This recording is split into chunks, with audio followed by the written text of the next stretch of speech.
तो 9 मई को मैं मसूरी रोड पे जा रहा था घूमने। चंबा में काम करता था ना मैं, तो मसूरी रोड पे जा रहा था घूमने के लिए। तो दो लोग आए पीछे से स्विफ्ट कार पे और गाड़ी के अंदर ढकेलने लगे मेरे को। मैं चिल्लाया, मैंने कहा कौन है। ऊपर से एक छत के ऊपर से एक औरत ने भी देखा था। और फिर ये बोलने लगी तूने एसएसपी को शिकायत दे रखी और एसएसपी ने तेरे को मिलने के लिए बुला रखा।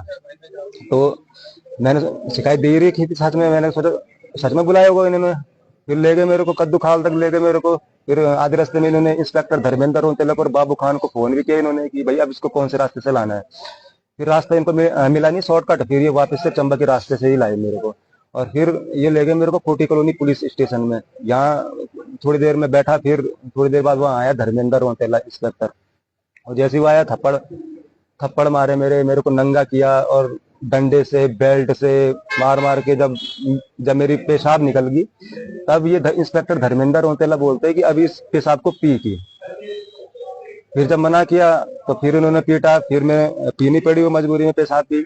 फिर मारते गए। फिर वहाँ कुछ देर बाद वो आया इंस्पेक्टर धर्मेंद्र, वो सब इंस्पेक्टर बाबू खान आया, संजीत कुमार आए। और जैसे ये बाबू खान आया तो लातों से मारने लगा मेरे को। फिर वो सबके जितने भी पुलिस वाले थे वहाँ, इंस्पेक्टर धर्मेंद्र उनके बोला आप सबके जूते चाट दो। फिर सबके जूते चटवाए उसने मेरे से, जितने भी थे वहाँ कांस्टेबल, सब इंस्पेक्टर और इंस्पेक्टर सबके मतलब जूते चटवाए उसने। फिर उसने बोला इंस्पेक्टर धर्मेंद्र ने आप तुम बाहर जाओगे। फिर सारे लोग बाहर गए। फिर उसने मेरे सर में पेशाब की, धर्मेंद्र और ने पेशाब की। तो तब फिर सब लोग मेरी पीठ उल्टा उल्टा कर रखा था मेरे को। फिर मेरी पीठ पे सबने पाँव रखा और फिर पाँव उल्टा करके डंडे मारे। जब हाथ पाँव इतने मोटे मोटे सूज गए, फिर एक ने इधर से पकड़ा मेरे को, एक ने इधर से पकड़ा कि अब चल के इधर उधर चलवाया उन्होंने, इधर उधर बहुत देर तक। फिर तो प्यास लगी, मैंने पानी मांगा पीने के लिए। तो एक कांस्टेबल है शेखर, गिलास में पानी लाया। तब ये इंस्पेक्टर धर्मेंद्र औंतेला क्या बोलता है इस गिलास को इधर ला के। फिर उसने थूका उसमें, फिर मेरे को बोला कि अब पी की इसे। फिर उसने वो पानी पिलवाया मेरे को अपने थूक का। फिर हाथ में फ्रिज से उन्होंने बर्फ का गोला भी निकलवाया था, बर्फ का गोला भी पकड़वाया मेरे को।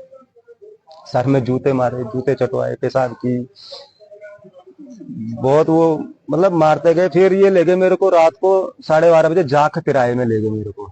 और जाग तिराए में एक कांस्टेबल मेरा दाएं साइड बैठ रखा था, एक बाएं साइड बैठ रखा था। फिर ये उतरे बाबू खान और संजीत कुमार, और ये बाबू खान ब्लेड से अपने हाथ पे खरोच मारने लगा है। फिर इन्होंने मेरे को बाहर निकाला और मेरे हाथ में चाकू पकड़ा दिया इन्होंने एक। फिर मेरी वीडियो बनाने लगे। फिर ये जा रहे थे मेडिकल करवाने वहाँ नई टिहरी। जैसे ये जाग तिराए से 2-4 किलोमीटर आगे गए तो इनको पता नहीं किसका फोन आया कि अभी का प्लान कैंसिल करो, अब सुबह का प्लान बनाना है। फिर ये मेरे को कोटी कॉलोनी पुलिस स्टेशन में वापस ले गए, फिर मारा इन्होंने। देखिए, जो केशव थलवाल हम पर आरोप लगा रहा है कि उसके साथ जो है मारपीट हुई है और अमानवीय व्यवहार किया गया है, ये सब निराधार असत्य है। इसलिए उसके साथ कोई ऐसा व्यवहार नहीं हुआ है।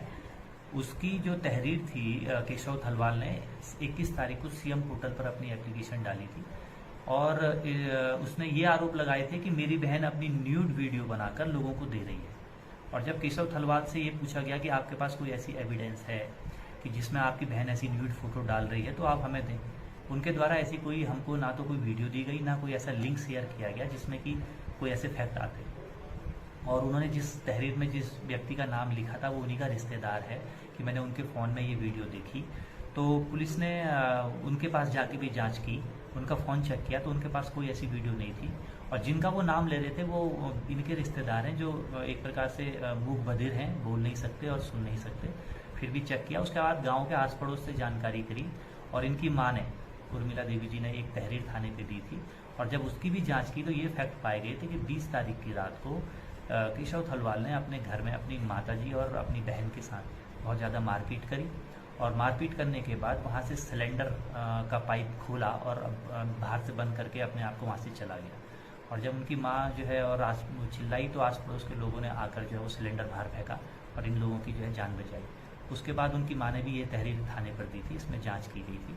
और चूँकि उनकी माँ ने ये बार बार बोला कि एक बार मेरे बेटे को समझा दीजिए, अगर ये मानता है तो अच्छी बात है। हमने इसका प्रयास किया और इसके बेटे को बुलाया भी यहाँ पर केशव को। तो ये पहले तो आए नहीं, और जब आए तो इनका यही कहना था कि मेरी बहन के खिलाफ सिर्फ पुलिस मुकदमा लिखे। और हमने इनसे कहा कि कोई ऐसी एविडेंस है दीजिए, तो इनके द्वारा कोई एविडेंस नहीं दी गई। इवन ये बात प्रकाश में आई कि ये अपनी बहन को आज से नहीं, बहुत पहले से इसलिए मार रहा है कि 2020 में इनकी बहन की कोई वीडियो किसी ने वायरल की थी, उस संबंध में थाने पे मुकदमा पंजीकृत हुआ था, वो लड़का जेल गया था और तब से ये अपनी बहन से इस प्रकार की रंजिश रखता है।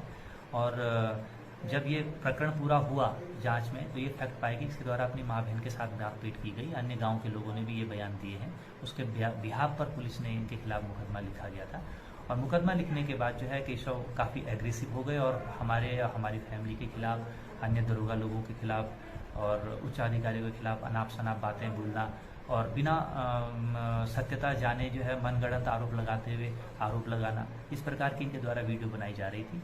और जब इनको हमने यहाँ पर 41 का नोटिस तामील करने के लिए बुलाया तो ये उपस्थित नहीं आए।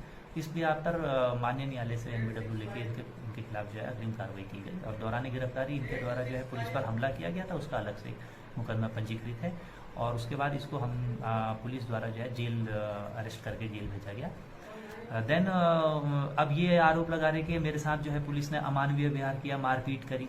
तो पुलिस ने इनका अरेस्टिंग से पहले एक मेडिकल प्रोसीजर होता है वो किया और अगर इनको इतना वो था तो ये माननीय न्यायालय के समक्ष इस बात को कहते या अपना मेडिकल करवाते, जेल में अपना मेडिकल करवाते। तो इनके द्वारा ऐसा कुछ नहीं किया गया। अब चूंकि ये बाहर आ गए हैं और भी फिर से इसी प्रकार के आरोप प्रत्यारोप लगा रहे हैं कि मेरे साथ मारपीट करी और अमानवीय व्यवहार किया। चूंकि आप अपनी तरफ इसलिए लोगों को आकर्षित कर रहे हैं कि मारपीट ना कह के ये कहना कि मेरे साथ जो है मलमूत्र मेरे पे किया और मेरे साथ अमानवीय व्यवहार किया ताकि एक सद्भावना मेरी तरफ जगह, जबकि इसमें बिल्कुल असत्यता है। ऐसा कोई इसके साथ दुर्व्यवहार नहीं किया गया। और जब इनके बारे में केस स्टडी करी गई तो यह आज से नहीं, लगभग 2020 से ऐसी वीडियो बना रहे हैं। पुलिस विभाग के अलावा अन्य विभाग के अधिकारी कर्मचारियों को भी इनके द्वारा इसी प्रकार से एक वीडियो बनाकर उनको प्रताड़ित किया जा रहा है। हर आदमी एक जैसा नहीं होता है, लेकिन सबको एक ही तराजू पे तोलना ये भी ठीक नहीं।